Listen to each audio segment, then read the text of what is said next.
ধরেন আপনি আমাদের কাছ থেকে কতটুকুন আশা করতে পারেন, কতটুকুন আমরা সময় পাবো এটা বুঝে প্রশ্নটা করলে ভালো। হ্যাঁ, তো বড় বড় মেগা প্রজেক্ট হয়, তার যে নেতিবাচক পরিবেশগত প্রভাবটা পড়ে সেটাই কিন্তু পড়ছে। আপনি যে কথাটা পদ্মায় বললেন, যমুনাতেও আপনি গিয়ে দেখবেন একই রকম বাস্তবতা, বড় বড় চর উঠে আছে।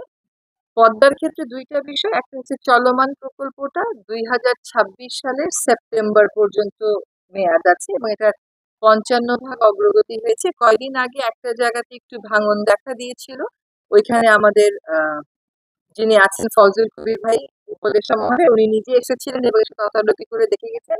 ওইটা যদিও সেতুর থেকে বেশ খানিকটা দূরে, তারপরে তাৎক্ষণিক ব্যবস্থা নেয়।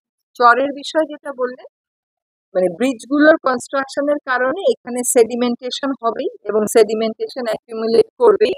এটা নিয়মিত ভাবে চর কাটার একটা বিষয় আছে এবং এই চর কাটাটা যৌক্তিক। কেন যৌক্তিক জানেন? আমরা বাংলাদেশে বিভিন্ন জায়গা থেকে খালি দেখি বালু উত্তোলন নিয়ে মানুষে মারামারি হচ্ছে। সরকার যদি কম খরচে নিজস্ব উদ্যোগে এই চরগুলো কাটে, তাহলে আমাদের বেশ বালু কিন্তু আমরা এখান থেকে পেতে পারি, যেটা যেটা হলে অন্যান্য জায়গায় বালু তুলতে গিয়ে যে পাড়গুলো ভেঙে যাচ্ছে, নদী একদম শেষ হয়ে যাচ্ছে, ওটা হবে না, কারণ সরকার করলে পরিকল্পিত উপায়ে সেটা করা সম্ভব। আর বাকি যেগুলো আপনি প্রশ্ন করলেন সেগুলো আসলে অনেক দীর্ঘস্থায়ী পরিকল্পনার ব্যাপার। অবশ্যই এটা নিয়ে আমরা ভাবি, কিন্তু অত দীর্ঘস্থায়ী পরিকল্পনা করে আমরা বাস্তবায়নের দিকে যেতে পারবো না।